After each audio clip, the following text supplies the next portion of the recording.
கர்த்தருடைய நாமம் மகிமைப்பட்டதாக. இந்த கர்த்தருடைய வேதத்தை நம்ம நோக்கி பார்க்க போறோம். வாசிகள் அந்த இரண்டு பிள்ளைகளே. சங்கீத புஸ்தகங்கள் 91:12 தெளிவாக சொல்லப்படுகிறது. உன் பாதம் கல்லில் இடராதபடிக்கு அவர்கள் உன்னை தங்கள் கரங்களினால் ஏந்தி கொண்டு போவார்கள். அருமையான தேவனுடைய பிள்ளை, நம்முடைய பாதம் கல்லில் இடறி போகாதபடிக்கு அவருடைய கரங்களில் நம்மளை ஏந்தி கொண்டு போவார்கள் சொல்லி வேதம் சொல்லப்படுகிறது.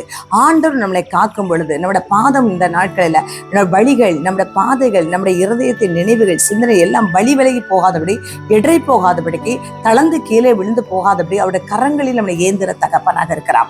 அவர் நம்முடைய வாழ்க்கையில நிறைவாக இருக்கும் பொழுது நம்முடைய வாழ்க்கையில் நிறைவுகள் அதிகமா வருகிறது.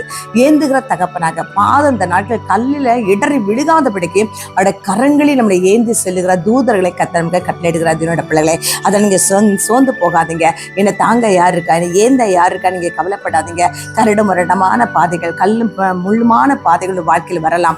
பார சுமைகள் வாழ்க்கையில் வரலாம். தளர்ந்து போற நிலைமைகள் வரலாம். அந்த நேரங்களில் கர்த்தருடைய கரங்களை தூக்கி எடுக்க போகிறது, ஏந்தி செல்ல போகிறது. நீ விழுந்து போகாதபடி தோழி சுமக்கிற ஒரு பாக்கியத்தை அவர் உங்களுக்கு கொடுக்கிற தகப்பனா இருக்கிறார். கவலைப்படாதீங்க. கர்த்தர் உங்களோடு இருந்து உங்களை சுமக்கிற தேவனாக இருக்கிறார். தேவன் உங்களை ஆசீர்வதிப்பாராக. ஆமென்.